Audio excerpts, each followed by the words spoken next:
Buenas noches, esto es Desde el Fondo. Luis, Marilina, Buenísimas noches. Buenas noches. acompañan, abren fuego saludándonos desde Toluca. Desde Toluca y yo hubo un saludo chilango. El primero fue un saludo chilango, pero no alcancé a anotar el nombre. Y de Huejutla, Huejutla, de la y sala Jaime Sabines. Bien, esto va a ser un programa singular. Vamos a tener entrevistas desde la Jusco de la Ciudad de México y desde Santiago de Chile simultáneamente, no cada una por su lado. Y abrimos con una historia extraña. Extraña. Hay un actor norteamericano, Jeff Daniels, a que le tengo una particular estima, muy particular, entre otras cosas porque hizo una excelente película sobre una novela de Howard Fast que se llama The Crossing, El Cruce, brillante en dos horas de televisión. Por cierto, la pueden encontrar en YouTube y es excelente.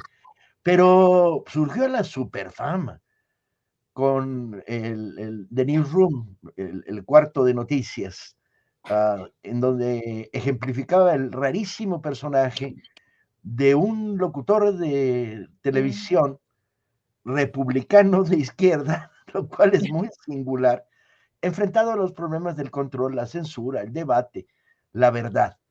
La serie es excelente, la pueden encontrar, creo que en Netflix está viva todavía y no se la pueden perder. Pero la razón de que Jeff Daniels, que en la serie se llamaba Will McAvoy, el protagonista, esté en este programa, es porque lleva un buen tiempo en una campaña a todo lo que da contra la censura en los Estados Unidos. Lanzó una red que pueden seguir, yo creo que está en una de las redes, en Twitter o algo por ahí, Will McAvoy, o sea, hablando por voz de su personaje sobre las prohibiciones. Y es notable porque lo que hace es revelar la cantidad inmensa de prohibiciones de libros infantiles. Quítenme esto de una vez de enfrente. Gracias. La cantidad de prohibiciones de libros infantiles que se están produciendo en Estados Unidos en los consejos escolares. El otro día damos noticia de algo que es verdaderamente, están locos, los censores están locos, que estaban prohibiendo Maus de Spiegelman, el libro más grande que ha hecho el cómic sobre el nazismo, que es una alegoría con ratones y gatos, y lo están prohibiendo. Pero las cosas que ha descubierto McAvoy y está popularizando una y otra vez diciendo, y este libro en Tennessee lo prohibieron, y este libro lo prohibieron una ciudad de Texas, y tan locos. Y es que por ahí se está colando una nueva inquisición, ¿no? Sobre todo por los libros infantiles, por lo que es correcto, lo que no ofende, lo que según estos nuevos inquisidores, nuevos censores, pero es uno de los resquicios por los que se está colando. Y como son infantiles, como bien dice este personaje al que mencionas, como y son en lugares como focalizados, se va colando y cuando nos demos cuenta tendremos de nuevo pilas de si no ponemos atención, tendremos de nuevo pilas de libros ardiendo, ¿no? Y es muy fácil, es muy fácil como irse con la finta y decir esto no es para niños, esto discrimina, esto y en aras de la protección o de esta supuesta protección de la sensibilidad infantil, que se cuelen esta nueva censura. Es un debate complejo. Yo como papá de niños chiquitos, es un debate complejo, no es sencillo, ¿no? Lo que pasa es que si lo prohíben hay que circularlo, si lo bloquean hay que hacerlo rolar, si lo cierran lo sacan de una biblioteca hay que llevarlo a las librerías. La batalla contra la censura es una batalla de vida y muerte para el crecimiento mental de nuestro planeta. Y en México, déjalos, porque todavía no han descubierto esta llave, pero el día en que la descubran, vamos a estar bombardeados por cómo se atreven a publicar esto y les vamos a responder con todo. Marilina, que nos saluden de todo el planeta, ¿verdad? También es una confianza cero en las personas que leen, porque las personas que leen, ¿no? ¿No se oye? Sí, perfecto. Que es una falta de confianza en los lectores, en las lectoras. Al quererles censurar, al quererles dirigir la lectura. ¿Ustedes captaron de dónde? De Tlaxcala, de Querétaro, de Comalcalco, Tabasco, de Morelos, de Huitzilepec, de Zapopan, de un lugar de California, de Durango, de Miahuatlán, Puebla, de Culiacán, de Tapachula, de Manzanillo, de Oaxaca y del Estado de México, Chimalhuacán, Ecatepec, Chalco y Nezahualcóyotl. Ay, no más. Y vámonos hasta Santiago de Chile. Salvador Cristerna de nuestro equipo va a entrevistar en estos momentos. Salvador, buenas noches, a Nona Fernández, que tiene nuevo libro del Fondo de Cultura. Salvador, adelante.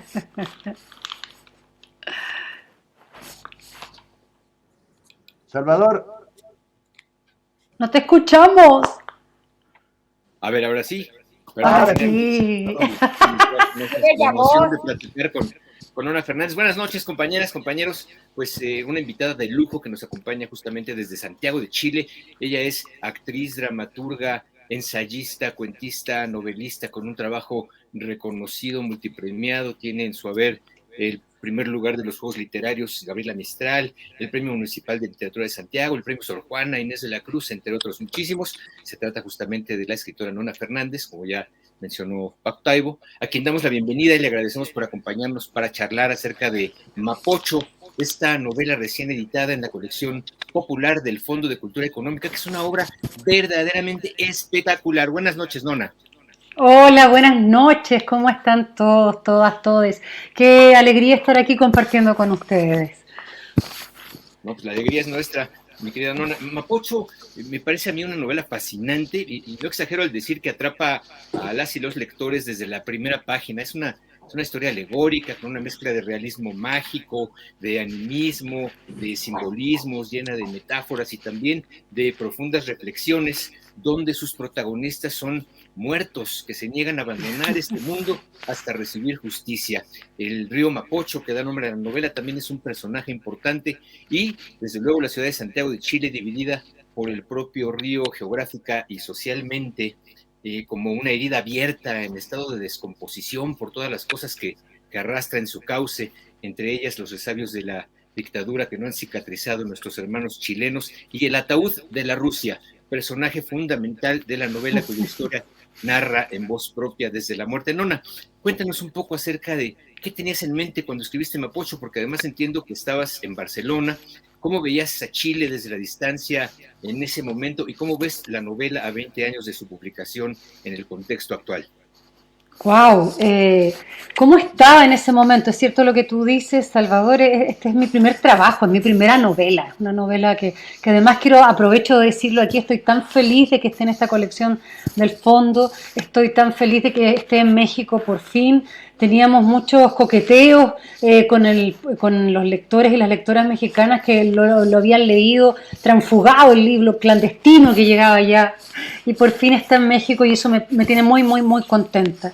Y claro, ¿qué pasaba por mi cabeza en ese momento? Yo debo decirlo, pasaba mucha molestia, pasaba mucha rabia. Mapocho es un libro que traduce e intenta metabolizar la rabia que había, por lo menos en mí en ese momento. La democracia chilena ya llevaba un tiempo, por lo menos 10 años, y ya nos habíamos desencantado de la promesa que no había ocurrido, ¿no? Habíamos entendido qué tipo de democracia teníamos, una democracia en la medida de lo posible, una democracia pactada con los militares, y una democracia que tenía y tiene hasta el día de hoy muchos debes en relación a justicia, a reparación. Y con ese malestar encima empecé a trabajar esta novela, ¿no? 20 años después, claro, cuando hicimos la remirada a la novela, constatar que había mucho de eso que todavía seguía tremendamente vigente, o que sigue tremendamente vigente, ha sido muy doloroso de observar, de pensar, ¿no? Pero también quiero, aunque me voy a saltar a otra cosa, decir que también 20 años después de esa escritura, si bien esos temas están vigentes todavía tenemos mucho que avanzar en verdad, en justicia, en profundizar una democracia real. Estamos justamente en Chile en un momento, lo habíamos conversado con Salvador antes, tremendamente esperanzador, nuevo, en la construcción de una constitución nueva que deja atrás la constitución de Pinochet. Entonces creo que todos esos malestares que se plasmaron en este libro y que han estado presentes en la sociedad chilena durante 20 años, quizá, tal vez, ojalá, comiencen a calmarse o a desarmarse, ¿no? Y podamos pasar a otro capítulo de la historia de este país, ¿no? Yo soy un fan de Space Invaders, Nona. Me salieron chispas de la cabeza cuando la leí, la primera novela de Nona que publicamos. Pero no había leído Mapocho. Llegó a la decisión de editorial a través del resto de los compañeros del comité y yo dije, como sea la mitad de buena que Space Invaders, vámonos. Pero la curiosidad ahora me tiene prendido. Espero que Salvador no la spoilee y cuente el final. Lo que tenemos algunos de los que participamos en este programa. Pero está bien. Me encantaría contárselas, pero no. Ok. Que la promoción de ciertos autores que ganan por derecho el espacio mexicano y de otras partes de América Latina donde los vamos a distribuir, es bien importante que vayamos latinoamericanizando el Fondo de Cultura y que recupere lo perdido. Entre otras cosas, te anuncio que inauguramos otra librería en Chile. Sí, en Valparaíso, sí. La librería del Fondo en Chile. Ya sí. Está el local, ya está todo, estamos al borde de la inauguración. ¡Qué maravilla! Iremos a conocerla, por supuesto que estaremos ahí. Además que vi fotos y se ve una librería muy grande, luminosa, bueno, muy al estilo de las librerías del Fondo. Es para aplaudirla y felicitar, ¿no? Salvador, cerramos. Así es. Nona, en la novela estableces un diálogo con la historia, donde también hay una fuerte crítica a la historia oficial a través de un personaje muy singular de nombre Fausto, quien además de ser historiador realiza actos de magia, lo cual es especialmente significativo, y quien se debate también entre la necesidad de sobrevivir como escritor, a partir de escribir esta historia oficial obligado por las circunstancias, y la de hacer justicia a la historia con la verdad, mientras decide si se quita o no la vida.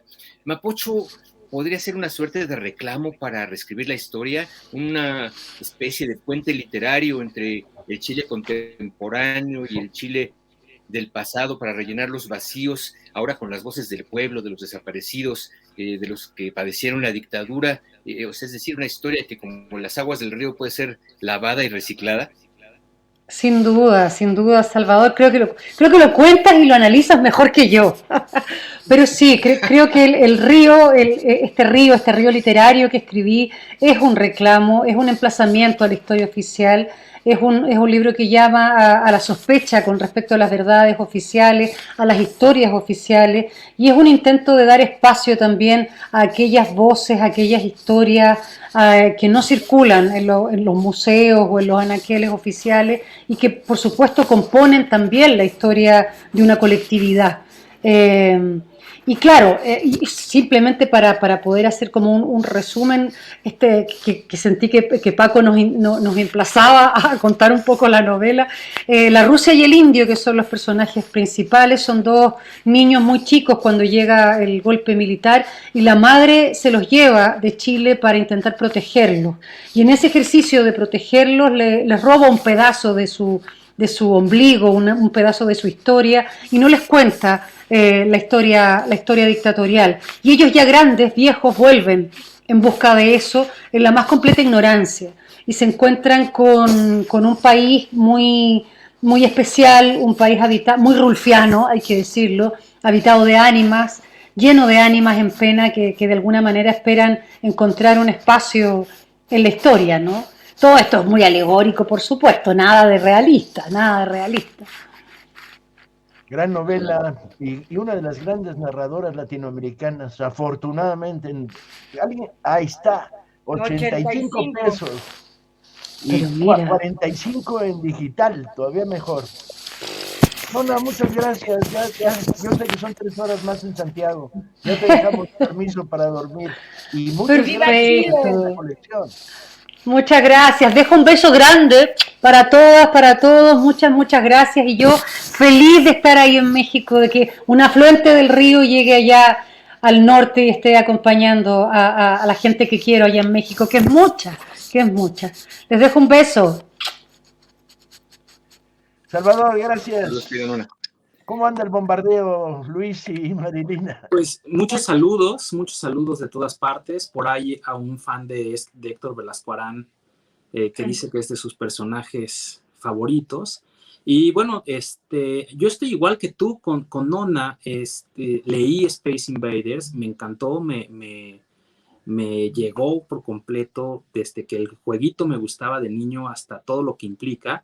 Y pues está en la fila. Lo malo es que tenemos una fila luego interminable de lecturas entre dictaminar, leer, ver todo lo que sale, que tenemos que confiar, como tú decías, en los compañeros y en la lectura anterior. Entonces, Mapocho acaba de brincar unos 4 escalones adelante de esta larga fila que tengo de lectura, porque pues se escucha espectacular, ¿no? Se escucha, pues sí, con unas ganas de apurarla, ¿no? De adelantarla en la fila de pendientes.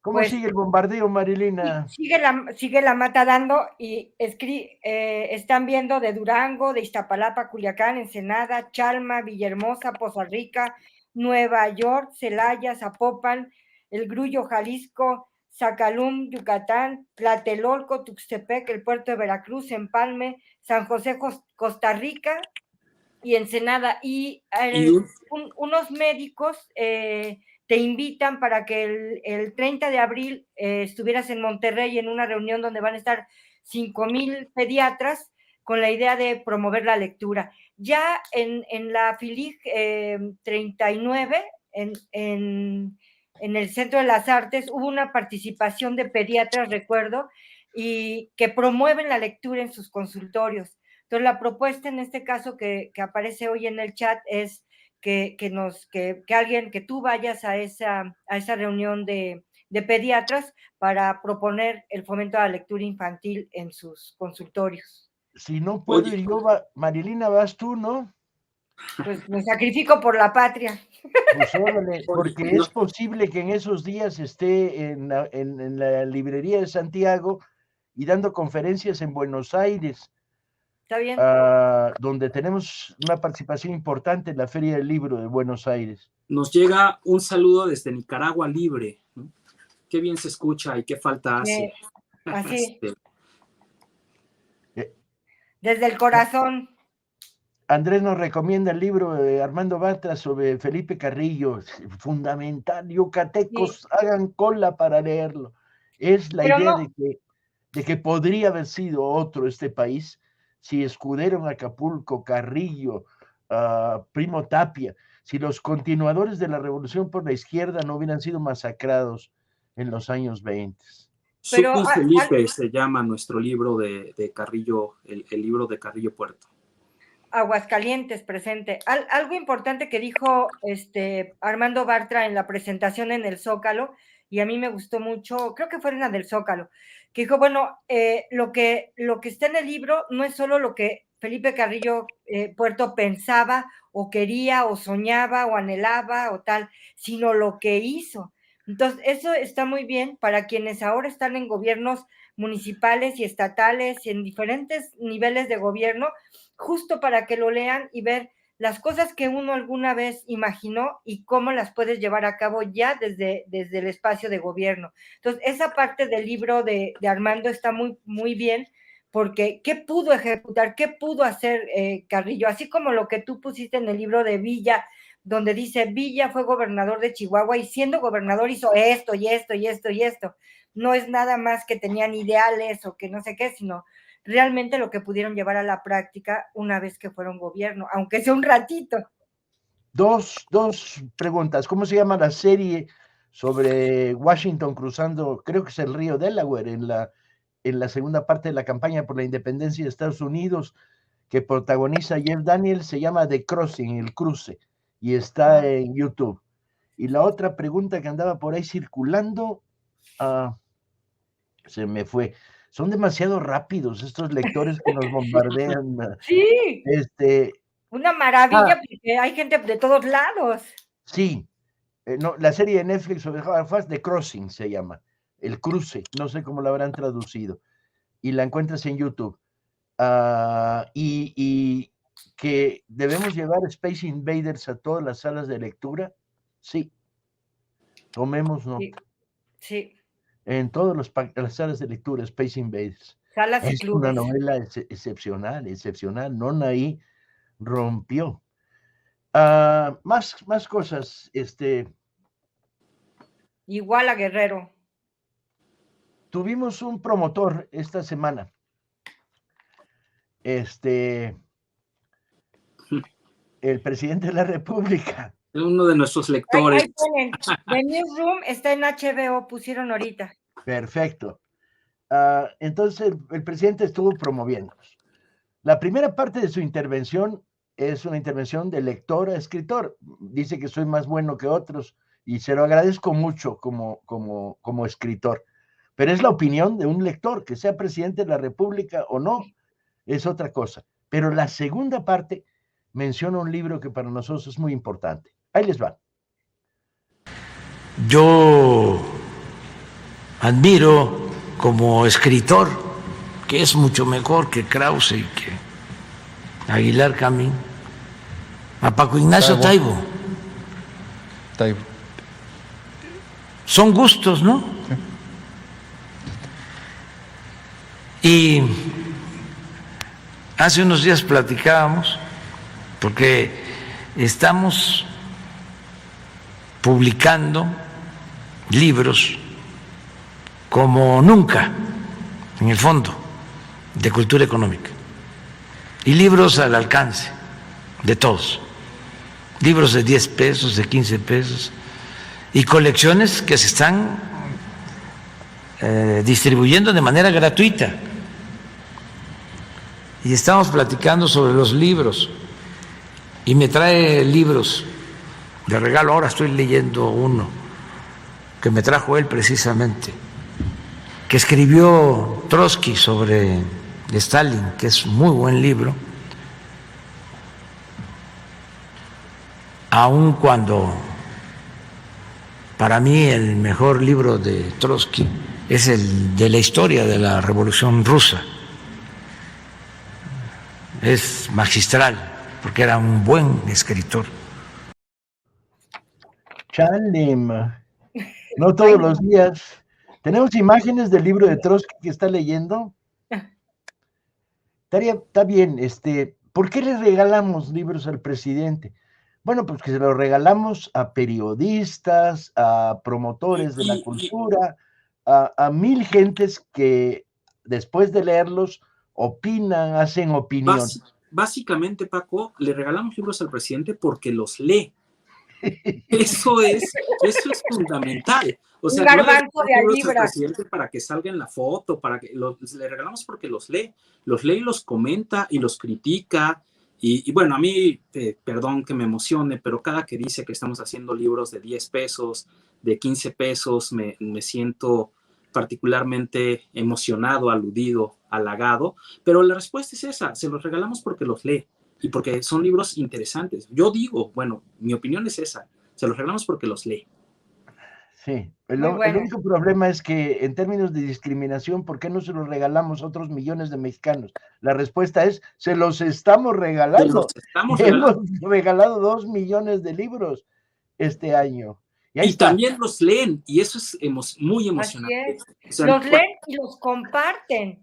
O sea, los libros que nosotros hemos estado regalando fundamentalmente ha sido a clubes y salas de lectura, y los comparten, los comentan entre ellos, entonces le sacan un jugo a cada libro enorme. Nos escribieron, Paco, y dicen que por qué no coordinamos actividades de fomento a la lectura con el Instituto Nicaragüense de la Lectura, algo así alcancé a escribir. Abramos la puerta. Ajá, las estamos coordinando con decenas de países. El libro de Trotsky es un libro muy singular, la biografía de Stalin. Que Trotsky se haya atrevido a escribir una biografía de Stalin, que por cierto es el libro que estaba escribiendo cuando lo mataron en las hojas del manuscrito de Manchas de Sangre, producto del pioletado. En parte se atreve porque se consideraba a muchos kilómetros de Stalin. se equivoca. Pero además tiene un libro, Y una protegido por particularidad. México. Esta edición, está escrito en México, por cierto, esta edición, cuando se publicó por primera vez, se publicó en inglés del manuscrito ruso de Trotsky, y esa edición es falsa. El traductor le añadió párrafos enteros, le quitó notas de Trotsky, y esta edición revisada directamente desde el ruso reconstruye lo que hay del manuscrito. No lo pudo acabar, pero lo reconstruye. Y es medio aterrador la fidelidad con la que Trotsky va describiendo cómo se construye una dictadura contra el proletariado. Cuesta relativamente poco, es un libro muy grueso, y nos traíamos detrás la carga de la coordinación con una editorial para la producción del libro. Y bien, ahí está.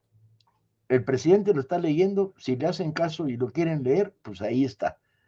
Nosotros hicimos nuestra tarea. Un lector dice, y dice bien, que también recomendó otro libro en ese momento el presidente, y es el de Temporada de Sopilotes, que es un libro oportunísimo para leer. Yo sé que editaste ese pedacito, pero yo no me veo... Lo cortamos, ese pedacito de lo que como dijo aquí no hay censura, yo también he de decir que es un libro que hay que leer en este momento, ¿no? Es un libro... Te agradezco, pero era obligado. Era ya sonarle demasiado la trompeta, que el presidente recomienda un libro mío, pues agradece un chorro y está muy bien, pero usar este programa para recomendar un libro mío no me parecía moralmente correcto, ¿no? Vale. No fuimos nosotros, fue el presidente. Nos escriben desde la Normal de San Felipe del Progreso y de Córdoba, Veracruz. Eso da mucho gusto. ¿Saben qué me tiene sorprendido? Los mensajes que nos mandan no se repiten las ciudades, las comunidades y los ayuntamientos, sino es para que digan que también los de estos lugares están aquí. Van variando y van variando para... Sí, porque es Veracruz, pero es Veracruz Puerto, es Jalapa, es Córdoba, es no sé qué. A mí lo que me sorprende son mensajes como tipo, acaban de decirnos que si vamos a publicar otro libro de Jorge Amado a 3 días de que acabamos de sacar el libro de Jorge Amado, 4 días de que acaba de salir. Entonces, de repente, seguirles el ritmo a los lectores pues es imposible, es un poco esquizofrénico tratar de aguantarles el paso, o sea, pero intentaremos sacar más libros y de Nona y de Amado. Con Jorge Amado es muy singular. Vamos a comentarlo la semana que viene. Antonio hizo un comentario grabado que lo tendremos la semana que viene, pero fue un problema. Queríamos tener a Amado en el catálogo y estaba todo bloqueado por las transnacionales. O sea, ni lo publicaban ni lo distribuían. Y entonces encontramos que había un hueco en su libro prohibidísimo, que era El Caballero de la Esperanza, la historia de la rebelión militar de Prestes en Brasil. Y estaba prohibidísimo por razones políticas. Fue un libro que se publicó en Argentina primero, entraba clandestino a Brasil en fotocopias o en lo que llamaban en aquella época filminas. Y luego fue prohibido en Argentina y el libro desapareció del mercado. Y entonces pudimos rescatarlo por eso, pero va a estar difícil encontrar otros Amados que estén libres. De todas maneras, estamos detrás de eso. Por ganas no va a quedar, ¿no? Pero, como decía, seguirles el ritmo de repente a las exigencias lectoras es complicado. Muy divertido, eso sí, muy divertido, pero complicado. El libro de Trotsky se llama Stalin, Stalin de Trotsky. Stalin, así, Stalin. Y nos vamos a nuestra segunda entrevista del día. Si no me equivoco, ahora ya no en Santiago de Chile, sino con alguien que baja desde la Jusco de la Ciudad de México y que Luis va a hablar con él. Ricardo Peláez, mucho gusto. Hola, hola. Hola, Ricardo. Efectivamente, desde acá, desde el frío Ajusco. ¿Cómo estás? Qué gusto que estés con nosotros y qué gusto que estés para platicar de lo que vamos a platicar. Encantado, yo feliz de hablar de Steinbeck, de Junius Malvik. No, y yo aún más contento porque hay libros que uno uno disfruta mucho acompañar, que uno disfruta mucho ver el proceso. Y este libro es un libro que vine a hacer desde que era proyecto, lo cual me enorgullece mucho, me da mucho gusto. Desde que me lo platicaste, desde que me dijiste, oye, se me antoja hacer una adaptación a cómic, a novela gráfica de Las Praderas del Cielo. Y dije, bueno, pues veamos, ¿no? Yo lo imaginaba como un proyecto muy ambicioso, muy grande, el libro es grande, y cuando me enseñaste los primeros bocetos me encantó, me gustó muchísimo. Tuve esta suerte de ver desde los primeros, desde el nacimiento de este libro que ahora tengo en mis manos y que espero que los lectores tengan en las manos, porque inició como un proyecto para Vientos del Pueblo y inclusive lo maquetamos, ¿recuerdas? Para Vientos del Pueblo, me pasaste una primera maqueta y luego la magnitud del proyecto, el tamaño, pues decidió Paco que merecía un formato un poco más grande y más allá de un poco la nostalgia de que me hubiera encantado verlo en la colección Vientos del Pueblo, creo que fue una decisión acertadísima y que el resultado es verdaderamente hermoso. Así, con esas palabras. Platícame un poquito de por qué este capítulo, porque además es un solo capítulo, pero es un capítulo que queda perfectamente redondo, con una historia entrañable, profunda. Los diálogos que lograste me parecen increíbles, pero cuéntanos un poco de esta adaptación al cómic de Las Praderas del Cielo.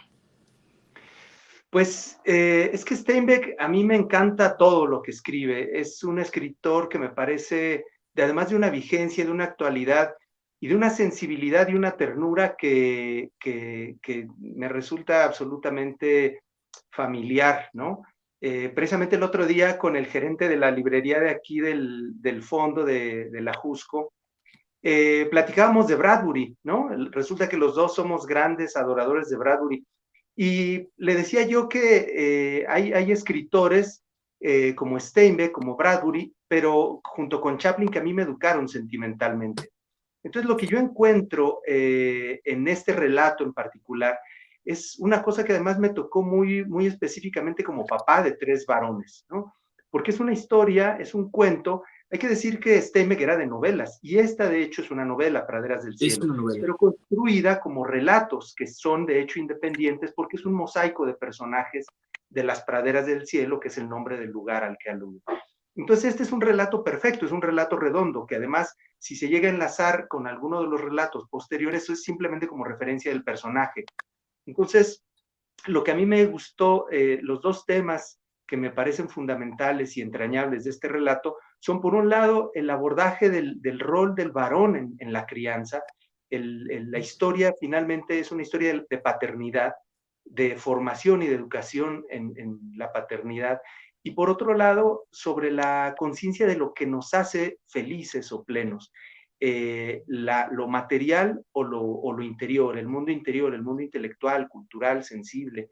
Entonces, esos 2 temas me parecieron que eran los que había que abordar, ¿no? No, y la conciencia de lo que nos hace infelices, ¿no? Como una de las cosas que aborda magistralmente Steinbeck y que además me parece que lo reflejas increíble con los diálogos, con los dibujos, es cómo también para ser infeliz tienes que darte cuenta que eras infeliz, ¿no? Estos 2 personajes pues eran felices, 3 personajes eran felices, hasta que alguien les dice, claro, eso que tienen tendría que ser, no les quiero contar la historia, pero la conciencia de la felicidad, de la infelicidad, la relación entrañable entre padre e hijo, que como bien dices, uno como papá de niños, se ve reflejadísimo en estos diálogos y en esta pluma que tiene Steinbeck, que es maravillosa, ¿no? Y que además, una de las, y te lo decía al principio, una de las cosas que me preocupaba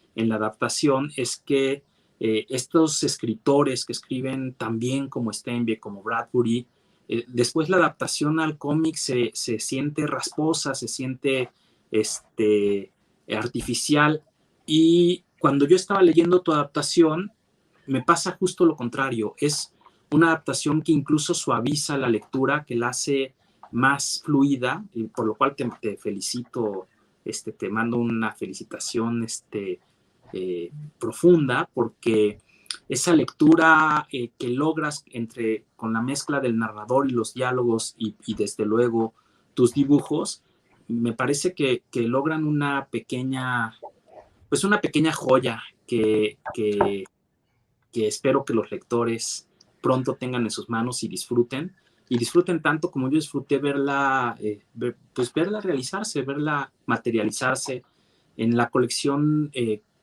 nuestra colección popular, cómic, que está agarrando una forma impresionante y que me da muchísimo gusto que sea que sea esta adaptación en particular una de las banderas de nuestra nueva colección. Sí, a mí me gusta especialmente de Steinbeck, y fue mi propósito al momento de adaptar. Además, uno trabaja siempre a ciegas, ¿no? Porque el cotejo con el lector, el cotejo último que tiene tu trabajo del respirador al lector, siempre es una duda de cómo será asimilado, ¿no? Me gusta esto que dices de que no, los dibujos incluso hacen fluir mejor la narración. Veamos qué dicen los lectores, los demás lectores, pero ahí mi trabajo fue dejar las palabras justas de Steinbeck, ¿no? Todo lo que fuera susceptible de transformar en narrativa gráfica, volverlo dibujo, más la gestualidad, la luz, el dramatismo, lo que están viendo ustedes, pues es ya la puesta en escena, ¿no? De lo que uno construye mentalmente, pero es que la verdad hay unas palabras, unas frases, unos momentos narrativos en las frases de Steinbeck que son verdaderamente entrañables, ¿no? Muy, muy, muy completas en la cantidad de emociones y de temas que puede decir con tan pocas palabras. Eso me parece notable de esta historia también. No, y te lo digo como lector, una de las ventajas de que no haya salido a Vientos del Pueblo es que pude hacerme un poco lado y disfrutarla como lector, no como editor. Y como lector te digo que el resultado es, a mí me encanta, es entrañable, es preciso, como dices, pones solo las palabras que hacen falta, y los dibujos pues tienen tu sello, tu marca registrada que hace que también nunca sobra un dibujo y nunca falta un dibujo, ¿no? Te felicito por este trabajo, espero que los lectores se abalancen sobre esta novela gráfica, esta adaptación al cómic de Ricardo. Hay un profesor de preparatoria que está comentando en el chat que compartió, dice, el libro de Junius lo compartí con mis alumnos y alumnas y les encantó, todos lo leyeron, lo compartieron y están así deseosos de lo que sigue. Pero solo lleva 10 días en librería. ¿Así? No, ya un poco más, pero me decían acá Ricardo, en la librería que va bien. Tú tienes la medida de la librería de la Jusco, de la librería de la Condesa, pero a Piedras Negras llegó hace 3 días y la circulación librera del fondo es muy barroca, porque tienen que hacer montoncitos de libros de diferentes, enviarlos, hay rutas, y llegar a Hermosillo, Sonora, o a La Paz, Baja California, no queríamos lanzar el libro antes de que ya estuviera, ahora ya está en todas las librerías. Me quedé ya con está en las ganas. manos de los preparatorianos, ¿eh? Ya está perfecto. Bueno, ya se retomó la transmisión. Yo además tuve un problema que se cortó mi internet de repente y quedé fuera. Pero hay un elemento que es importante, que es, viendo la portada, me quedé con las ganas de verte en color. Bueno, ya vendrá otro proyecto en color. Hay 2 adaptaciones más de novelas de autores mexicanos ahora, que ya están 2 proyectos concluidos. Uno es la novela de Aulilla, de Verónica Murguía. Esas son nada menos ni nada más que 180 páginas que serán a color. Y la novela de La sombra de Pan, que es una historia de Sherlock Holmes que escribió Sergio Monreal, autor, hasta donde tengo entendido, chilango, pero radicado en Morelia desde hace una buena cantidad de años. Y ese proyecto es de 90 páginas, también es a color y ambos son cómics. Órale, 90 páginas me suena mejor que 180. Bueno, ahí están los dos, a ver con cuál se anima. No, pues vámonos, me quedé con las ganas, después de ver el color de la portada, me quedé con las ganas de verla en color. En general no está mal para nosotros publicar en blanco y negro porque bajan los precios. Claro. Pero los escorpiones no piden color, yo conozco las versiones dobles, y la de blanco y negro no le pide nada a la de color. Yo estaba leyendo mucho manga en ese momento y también quise hacer este experimento de trabajar con pantallas. De ahí viene también esta propuesta gráfica con tramas mecánicas, porque estaba muy clavado leyendo manga, entonces quise hacer este experimento. Y fíjate, Paco, que ahí voy a contradecir un poco lo del color. A mí, cuando me dijiste que dónde estaba el color de esta, la verdad es que a mí me gusta mucho en blanco y negro. Vi tres propuestas de portada que nos mandó Ricardo a color, y me gusta más el concepto completo de esta novela en particular, así, en blanco y negro, sin más, sencilla, simple, como decía hace rato, sin un solo dibujo de más, entonces, bien, probablemente el color podría darle otro carácter, pero a mí me encantó el resultado en blanco y negro. Cada libro es cada libro. El que yo me haya quedado con ganas de ver el color de Peláez no implica que en el próximo libro de Sherlock Holmes lo tengamos en color. Pero él decide, ¿no? Nosotros no vamos a decirle, oye, mejor en coloritos, porque así ganamos niños para la lectura. Adelante. El cómic es una obra de creación. Exacto. ¿Sí? Claro. Y entonces el creador que opine, que decida, y nosotros nomás decidimos si ese sí o ese no.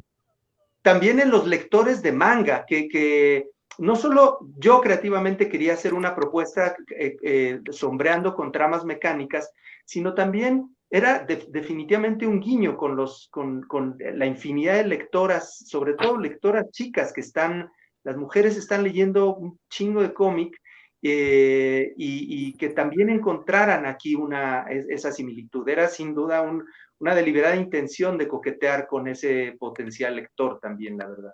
Y permítanme la amargura, la ligera amargura de decir que esto empezó como un proyecto para Vientos del Pueblo, además, y que claro. el pueblo iba a ser en blanco y negro. Entonces, no, la verdad es que el resultado me parece que la decisión de pasarla a Popular Comic fue una gran decisión. Los lectores y yo mismo lo vamos a agradecer, pero sí empezó como coqueteando con este blanco y negro desde el principio, ¿no? 75 pesos de librería. A ver, primero, 75 pesos en librerías.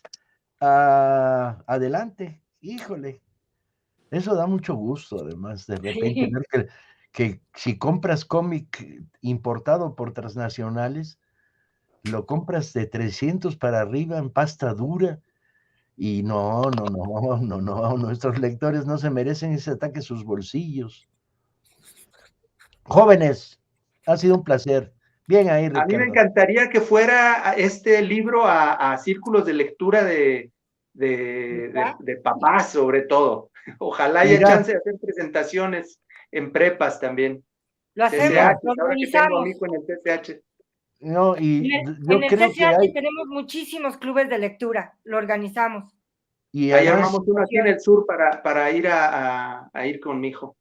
Sí, pero además, hoy Marilina va a hablar de qué fenómeno maravilloso está pasándonos en las secundarias técnicas de este país.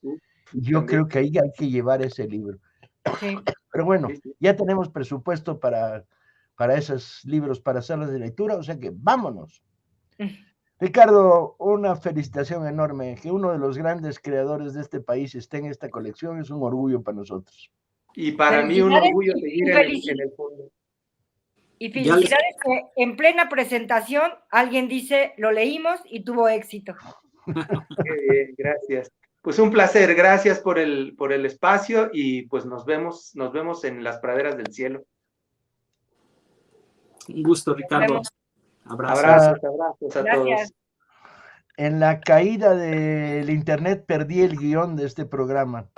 Bueno, nos saludan de Buenos Aires, Mérida, Zacapu, Michoacán, Saltillo, Guerrero, por todos lados. Y alguien pide una persona que hace fomento a la lectura dice que quiere más Vientos del Pueblo en la librería de Puebla. Oye, y también nos pregunta por ahí un lector que La Esmeralda de los Médicis, ¿para cuándo? Pues ya salió del horno, ya debe estar en la mesa de Paco y viajando a todas las librerías, así que... No, Luis, no solo está en mi mesa, ya me la leí. Sí, anoche fíjate, la terminé. Yo ya lo empecé porque yo al libro anterior le tenía mucho cariño, le tengo mucho cariño, lo leí como a los 15 años y nunca supe que había una continuación. Entonces, cuando dijiste que había una continuación, me encantó, me volví loco con la idea y me contuve de leerlo en las pruebas, en las galeras, y me reservé a tenerlo como libro. Y entonces acabo de empezar a leerlo y estoy...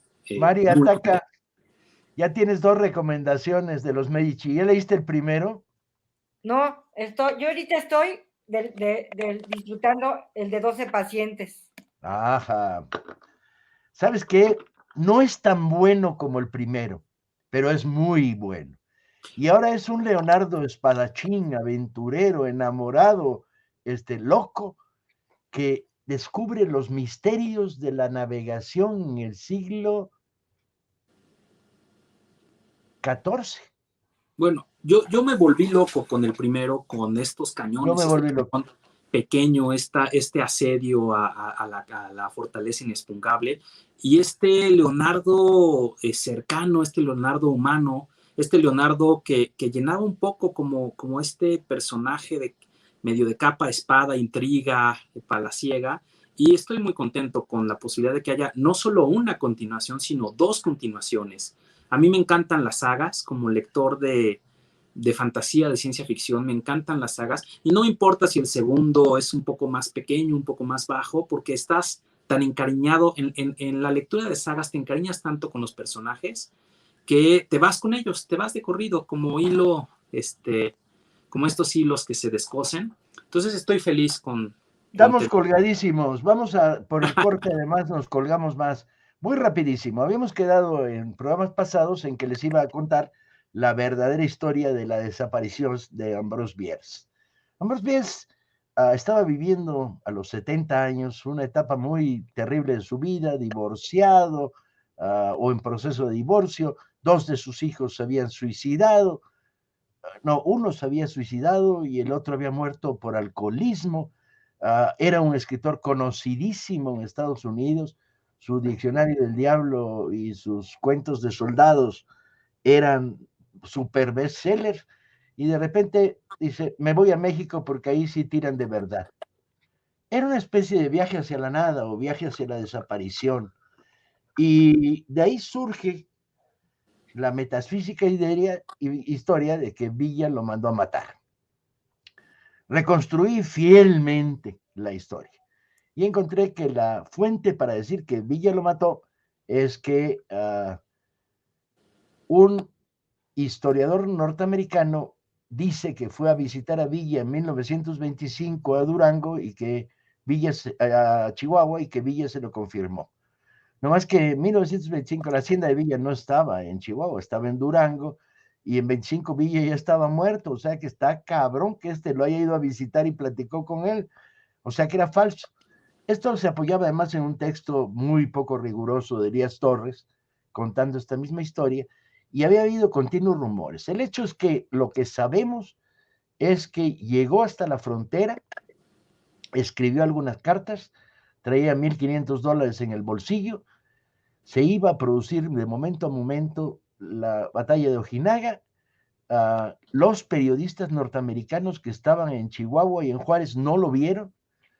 Hay testimonios que dicen que lo vieron, que dicen que el gringo viejo y barbudo, bueno, Bierce no tenía barba en esos momentos, era mentira, y así cantidad de falsos testimonios que siguen la supuesta ruta de Ambrose Bierce. Lo más posible es que, y bueno, el otro argumento es que Villa lo mandó a matar, él o uno de sus generales, porque Bierce se declaró carrancista. pero es ridículo. La pugna Villa Carranza se produciría un año después. O sea, que ¿qué argumento era ese? O que Villa lo mandó a matar porque se iba con los federales. Pues es de locos. Si Bierce había entrado a México para combatir del lado de los rebeldes.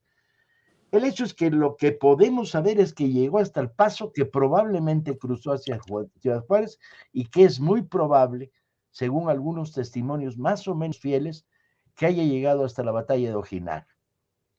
Y que la batalla de Ojinaga ha muerto de enfermedad o de balazo. Y haya sido enterrado como uno de los cientos de cadáveres que se quemaron o que se arrojaron a trincheras que luego fueron cubiertas con tierra. Hasta ahí. El mito de que Villa lo mandó a matar no se sostiene. No, además, ¿sabes, Paco? Para la batalla de Ojinaga había la cantidad de periodistas gringos que estaban siguiendo al ejército, a la División del Norte, era notable. Tenían su propio vagón en los ferrocarriles. Hay fotos en las que por ahí algunos dicen que está John Reed y que hay otros, pero hay fotos de los periodistas gringos que están siguiendo la batalla. Incluso los acompañaba un equipo de filmación que le pidió a Villa que la batalla se diera de día para poderla filmar, y Villa los mandó a la chingada y dio la batalla de noche. Así es, pero un vagón, al menos un vagón completo para los periodistas gringos, y la noticia de que la Margot Bierce los estuviera acompañando no hubiera pasado desapercibida, no hubiera sido, no era un personaje anónimo, no, los periodistas se conocen todos en esa época, los escritores se conocen todos, entonces eso de Villa lo mandó matar, a mí siempre me ha parecido un rumor más bien una calumnia sin pies ni cabeza, ¿no?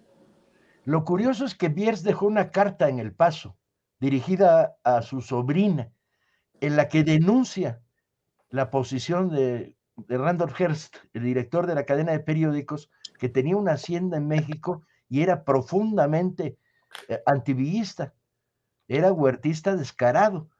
Esta carta se desapareció y solo hay referencias de segunda mano de esta denuncia, que es el último escrito que sepamos que hizo Ambrose Bierce.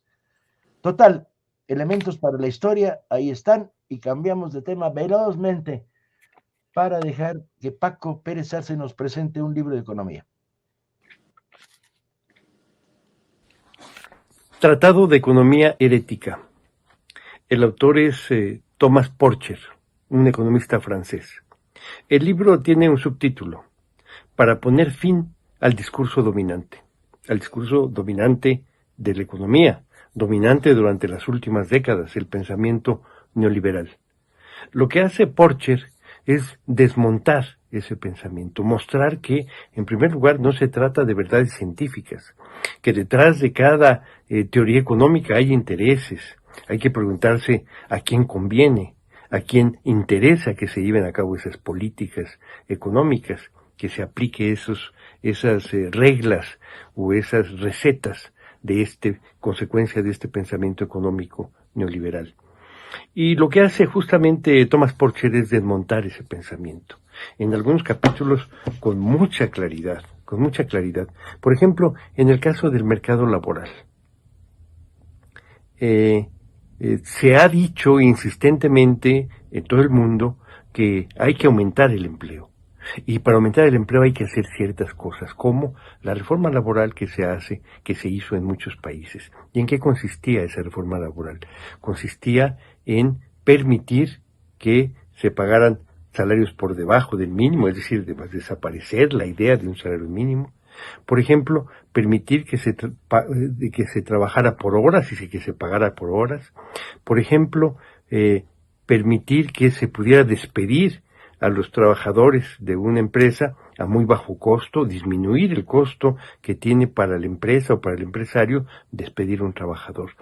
Todo esto, que es lo que se llama flexibilizar el mercado, significaba una receta para supuestamente aumentar el empleo. Lo que realmente sucedió fue que se convirtió en un empleo muy frágil, en un empleo con condiciones muy malas, bajos salarios, y no aumentó el número de empleados. Empíricamente se puede demostrar eso. Justamente lo que habría que hacer era lo contrario, mejorar las condiciones salariales, mejorar la seguridad en el empleo, para que entonces hubiera una posibilidad de aumentar realmente el empleo en buenas condiciones, buenos empleos. Pero las reformas se llevaron a cabo y las consecuencias o los resultados no son los que se dijeron que deberían de ser. O por ejemplo, el tema del gasto público. Se insistió entonces que había que reducir el gasto público para que la economía funcionara mejor. El gasto público, pero especialmente, no todo el gasto público, especialmente el gasto social. Es decir, aquel gasto que va dirigido a mejorar las condiciones de vida de la población. Por ejemplo, el gasto en salud, por ejemplo, el gasto en educación. Esos gastos son los que había que reducir. Cuando hablaban de austeridad del gasto, no se refería a disminuir el gasto simplemente, sino a disminuirlo precisamente en esos renglones. Y eso tuvo como consecuencia desmontar lo que se llamaba el estado de bienestar. El resultado de esto fue, desde luego, desastroso para la población y no tuvo las consecuencias económicas que supuestamente debería tener. Esto es lo que hace este libro, Tratado de Economía y Ética de Thomas Porcher, este economista francés. Tiene otro capítulo, que no quiero dejar de mencionarlo, que se llama La hipocresía climática, porque es muy interesante lo que plantea Porcher. Dice, todos sabemos lo que hay que hacer para evitar el calentamiento global. Todos lo sabemos. Sabemos que hay un proceso de calentamiento global que va a tener consecuencias desastrosas en todo el mundo. Y sabemos cómo evitarlo. Y sin embargo, no se actúa en consecuencia. Se hacen planes, pero son planes como laterales, como marginales, como para no entrarle al problema serio. Las consecuencias el efecto del calentamiento global es consecuencia de una forma de producir que es la que hay que cambiar. Sin embargo, se le da vueltas al asunto. Es lo que llama él, y analiza muy bien en este capítulo, que se llama la hipocresía climática. Por eso el libro de Porcher es muy interesante. Yo les recomiendo que lo lean, de lectura muy sencilla. No hay que ser economista, hay que tener simplemente sentido común para hacer una crítica de esta magnitud, de esta profundidad al pensamiento neoliberal. Tratado de Economía y Ética de Thomas Porcher, publicado por el Fondo de Cultura Económica en su colección Breviarios. ¿Sabemos cuánto cuesta comercial? Échenos una mano. Oye, y voy a tener que decir algo que no digo muy a menudo, ¿no? Que se me antoja leer un libro de economía. El título... Luis, me pasa lo mismo. Lo tengo en la pila, pero después de haber oído a Paco me convenció. O sea, que baja de la pila. 99 pesos. El título es magistral, el título se antoja, o sea, eso de Tratado de Economía Herética es un gancho espectacular. Y claro, después de escuchar a Paco, pues la pila se va acumulando, se va haciendo cada vez más grande. Está peligroso. Ya estamos en el tiempo, pero no quiero dejar a que Marilina nos cuente lo más rápido que pueda. ¿No les importa, lectores que están al otro lado de la cámara, que Marilina nos cuente lo que está pasando en las escuelas técnicas? Mari, ataca. Normalmente nosotros cuando trabajamos fomento a la lectura o le decimos a alguien que hacemos fomento a la lectura, la respuesta muy general es, pero ¿cómo haces fomento en la lectura en un país donde no se lee? Y lo dejo así como guardadito. Hace unos días tuvimos una reunión porque nos abrieron la puerta de la Dirección General de Educación Tecnológica e Industrial. Estos son los CETIS y los CEBETIS, que seguramente muchas de las personas que nos están viendo hoy, sobre todo del interior de la República, saben de lo que estamos hablando, los CEBETIS y los CETIS.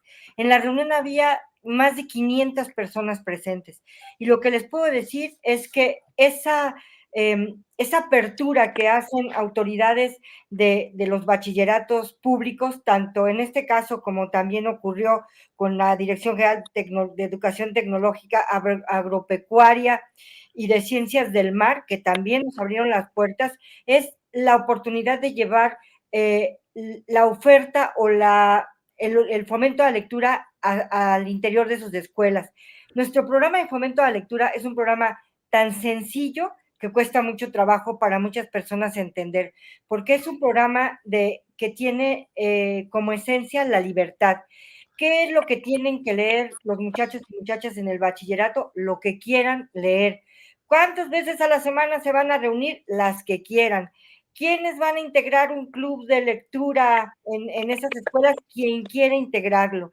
Y el chiste es también terminar con prejuicios, porque hay quien dice, bueno, que el programa se asigne a los responsables de biblioteca de las escuelas o a los maestros de español o maestras de español, y eso no necesariamente es lo que ocurre. Hay el caso de una escuela, esa es una secundaria, me parece, en la que quien está haciendo el fomento de la lectura es la señora de la limpieza. Es la señora que lleva su tambo con sus basureros, y que sueña con que un día tenga los basureros llenos de libros para poder regalar. Entonces, lo que nosotros hacemos, que es invitar a formar clubes de lectura, así con esta idea de la libertad, de que no se va a medir su capacidad lectora, si ya leyeron un libro, si pasaron 3 meses y no han acabado el libro. Si pasó un año y están leyendo el mismo libro y es un grupo, como suelen ser la mayoría, de 15 personas, pues qué maravilla que estén leyendo, releyendo, estudiando, analizando y revisando una lectura, que le estén discutiendo. Y si intercambian los libros, todavía mejor. Nosotros hacemos el acompañamiento de esos clubes, les damos una capacitación muy breve, por lo menos el ABC, qué significa lectura en voz alta, qué pueden hacer, cómo pueden organizar su club de lectura, y les damos un acervo semilla, y el resto del tiempo los vamos acompañando. No les damos la bendición y les decimos a ver cómo les va, sino estamos haciendo acompañamiento. Tenemos frecuentemente sesiones con clubes de lectura, de diferentes clubes de lectura de diferentes lugares, y hay sesiones en las que están presentes 200 clubes de lectura y 200 clubes de lectura que están compartiendo una misma lectura, clubes de lectura en todo el país. Las modalidades de clubes de lectura son tan diversas que, por ejemplo, en un caso son los abuelos, son una pareja que ya grande que tiene varios nietos dispersos por la República, y formaron un club virtual con sus nietos y nietas en diferentes niveles educativos, y los nietos que no querían ver a los abuelos ahora se pelean por estar en el club para decir, ahora me toca a mí presentar el peinado de la tía Chofi, ahora a mí me toca presentar las aventuras del gato asesino enamorado, y eso es una maravilla porque les va cambiando la dinámica. Así que lo que decimos es, hay que estar abiertos. Quien tenga interés en formar un club de lectura, que se puede acercar a este equipo interinstitucional que somos el Fondo de Cultura Educal y la Dirección General de Publicaciones, y estamos ahora sí que para servirles y formar clubes de lectura. Ahí está el correo, lecturaclubes@gmail. Quien tenga interés en un club de lectura, que ya en el chat hubo varios que lo solicitaron, manda un correo, se le devuelve un correo automático en el que le dice, en breve les vamos a contestar, y realmente en breve les contestamos. Tenemos ahorita la posibilidad, el equipo está muy aceitado, por decirlo así. Hemos diseñado un programa de capacitación a distancia, lo cual facilita mucho, y donde no se puede a distancia porque no hay internet, podemos trasladarnos para hacer la capacitación.